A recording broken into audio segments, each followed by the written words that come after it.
Okay, so I'm about to install the rear coilovers. The first thing I was going to do to just jack up the car, take off the wheels and go from there.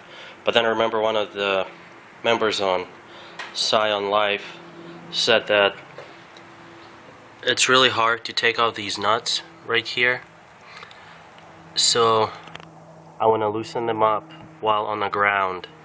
I don't have, that's an Allen key by the way, right there. So you have to have an Allen key holding the top while you're removing that nut, and that's a 17mm. Luckily I was able to attach this Allen key bit through a whole bunch of extensions, and I got that bit from this set that I got at Harbor Freight for like $5 or $10, I don't remember. So yeah, so I'm going to be using this to hold the middle of the shock, and then I have a 17mm wrench to loosen up the bolt. So this is what it looks like. So I have a 1/2-inch wrench, a whole bunch of extensions holding the middle of the shock, and then this bottom wrench removing the nut. So I just broke it loose, and I'm gonna keep it at that. I'm not gonna remove it all the way before I jack up the car. Okay, so I just broke loose these 17mm nuts that are holding the shock at the top, and now I'm just going to jack up the car and take off wheels. Okay, I just installed the coilovers on the right side of the car. Took about an hour and a half, and I was going really slowly, taking my time. So now it's time for the left one, and I'll show you what I did. So to start off, you're going to want to remove that nut. It's a 17mm nut holding the top of the shock. After that, really not much to do. Remove these two 17mm bolts that hold the bottom of the shock and that hold the hub assembly. Then you're going to want to loosen up this bolt that holds the control arm. Just loosen it up. I don't know, just turn it like once or twice, and as long as it's just loose. And you're going to want to remove this bolt completely. It's a 14mm. I think it holds the sway bar. I think that's what it is. So yeah, so you only have to remove 17mm bolt on the top that holds the shock. These two 17mm bolts. Loosen up the bolt that holds the control arm, and this 14mm. So you only need two sockets, 14s and 17s. And for these two, don't rotate the nut, rotate the bolt, so because it's a locking nut. And by removing this top 17mm nut with this ratcheting wrench, which are the best tool there is.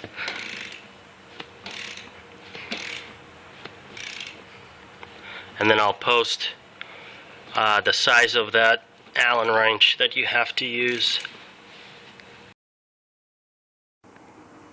Okay, I almost unscrewed that bolt all the way, but I left it just in case it was going to just fall suddenly.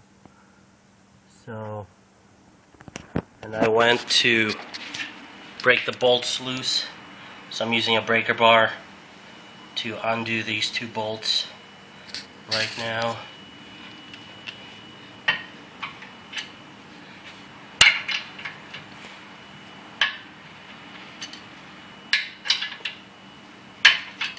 Yeah, that's good.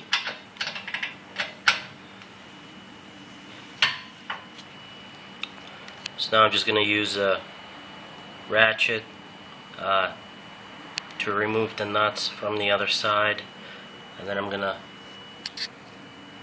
loosen up that 17mm that holds the control arm. Okay, I just removed 2 nuts right there, and at this point you want to use jack to jack up the arm to release some of the tension, because it's very hard to get those bolts out, and in the TRD manual it says don't bang them out, so either just carefully take them out or just keep ratcheting them so they come out easily, because apparently it's really easy to damage the thread. So at this point I'm gonna go ahead and loosen up the other the control arm bolt that I was telling you about.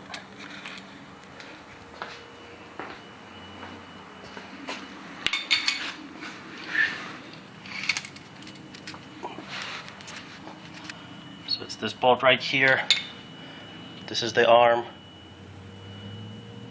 Those are the 2 bolts from which I just removed the nuts. And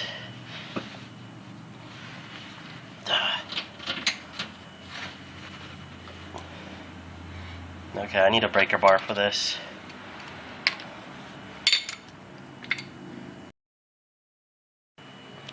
Okay, so I just got the breaker bar.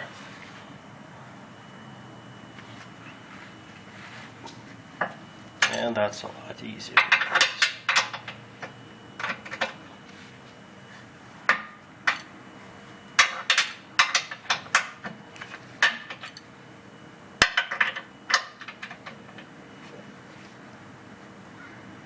And that's good enough.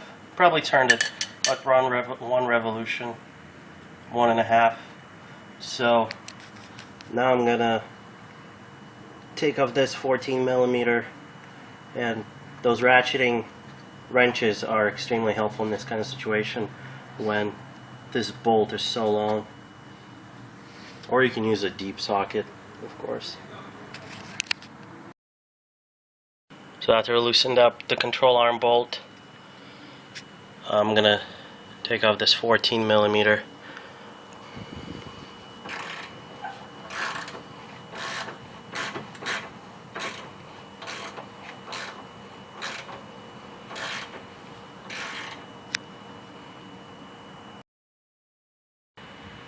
Okay, I took out that 14mm. So now I just need to take these 2 bolts out. It's really hard right now, but what you have to do is just play around with the jack. Just either jack it up a little bit or release it to see where there's the least tension, and then use a ratchet to just kind of try to get it out, but just don't bang them out. Alright, so I got these bolts out. Just playing around with the jack, kind of up and down, and trying to get them out. So now they're out. So these 2 are out. Where's that 14mm? There's the 14mm I took off. We loosened up that 17mm. So now nothing's really holding it, and when I release this jack and I'll let it down, the spring is gonna fall.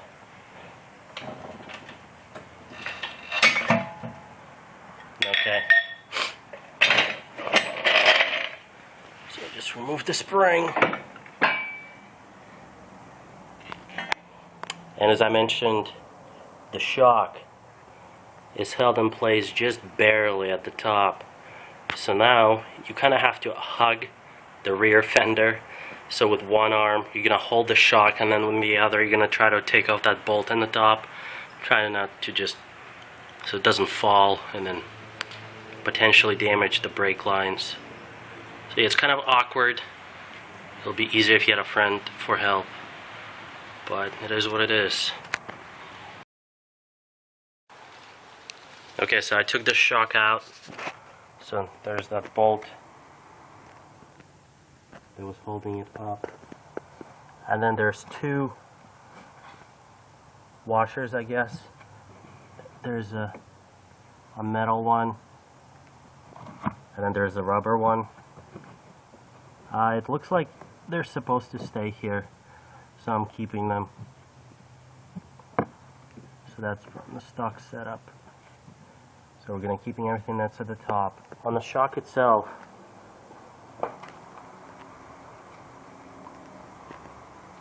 there's this rubber little color that's sitting right there, so you need to remove that. This rubber part. It's hard to do with one hand. So I guess the easiest way to lift this whole thing. So there it is.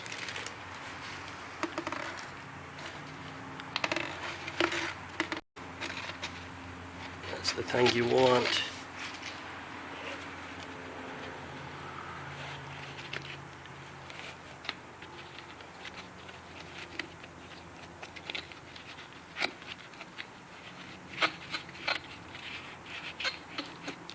Alright, so there it is.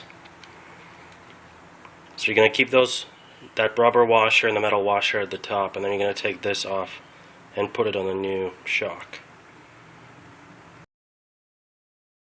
Okay, now I'm going to quickly go over how to preset the initial height. And for this, you're going to be only adjusting this cup with the 2 rings. The shock is already all preset, so you don't mess with that. So don't loosen up that nut, or if anything, just try to tighten it just in case. So you're only going to be playing around with this, and